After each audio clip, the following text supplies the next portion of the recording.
I'm sure you were like, oh, great, you know, this guy's son, so I have to do it.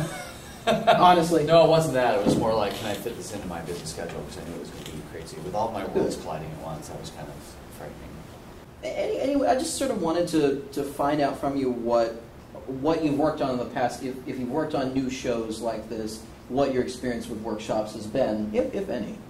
The only experience I had was, again, the summer stock house where I worked, the son of the patriarch of this business. It's still That's how it works, isn't it? Yeah. You have to be the son of someone to get your stuff done. There you go. Yeah, yeah. there you go. Yeah. Kind of same. Oh, no. Nepotism. He wrote a musical called Old Timer, which I have. There's a concept album over there. We did cut a CD cool. and did perform the show at the theater, and actually we had a reading in New York. So that was so I can actually say I played a New York show. That's awesome. It was on a Tuesday at 10 o'clock in the morning. But it was a Broadway show. Well, not really. It's obvious that just because, it's not obvious to everybody, but it's obvious to us that just because an artist is good at something does not mean that they necessarily automatically have marketing resources or business admin, skills available to them or whatever. So that's, I guess we thought would be no different than, a computer programmer who came in and was like, hey, I want to do something. So, I've been writing music for 7 years, and this is the first time I've done a show, and it's taken me forever just to get there, and I've learned more about trying to market it and design a playbill and fundraise and garner input in the past 6 months than I have in all that time. Yeah. It's obviously a major learning experience, and I do wish more people could be made aware of that, because you don't see musical workshops around here very much. You see fantastic shows like Oslo, like Bonnie and Clyde, and Tale of Two Cities, but those are already pretty much fully formed, even though they're in previews. Yeah. You don't get to see that very beginning when the show is just bones, and you try to figure out how do we put it together. What is it? It's like assembling a dinosaur when you've never seen one before. Like, where does the head go? Oh, sure. So for something like this, which is just music, I mean, I think there's like 2 instances of dialogue, and that's it. For something where it's just music, how do you feel about that? Do you think it's better to try and just do simply almost like a musical review, but doing a song cycle where the songs kind of share some similar themes? I like that idea because I'm a fan of Songs for a New World, and I mean, last 5 years, although the last 5 years does tell a story. Right, exactly. It's a similar, it tells it through the music. So, and it's funny because when Songs for a New World came out, I just fell in love with it, and all my theater friends were like, "This is so weird that none of them go together. They don't mean anything, but they really do if you listen to them."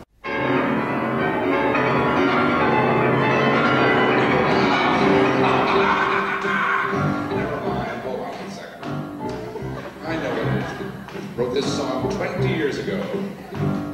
20 years, can't remember it. I got it, it's fine, I got it. I got thrown, I was thinking about something, I saw those guys over there and I was like, who are those guys? Hi guys. I just got thrown, what are you gonna do? There's a bunch of guys. I was wondering about this, and what's the videotaping? I didn't know I had authorized the videotape. I'm like, that's something on YouTube, and oh god,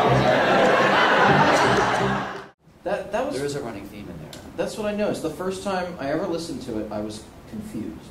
Because it was the first thing he'd ever done. And so when I got a hold of it, I was listening to it and I was like, what the hell is this? Right. Like, what is the flag maker? What does this have to do with anything? And then the more I listened to it, the more I just started to kind of get, and I understood the title, Songs for a New World, sort of the nature of what he was trying to say about the country. Right. And also given, his background coming to there and the way he kind of put everything away and just was following his dream. I think that says a lot in the music too.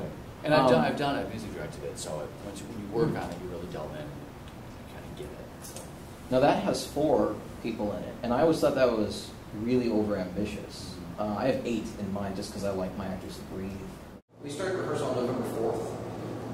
The musicians come in on the 13th. We rehearse with them for the 13th and 14th, and then we open. That's it. Yeah. We literally have like a week and a half because in order not to take up too much time from people's schedules, and also because it is a workshop, it's not a full-blown production like you do with previews for a major show.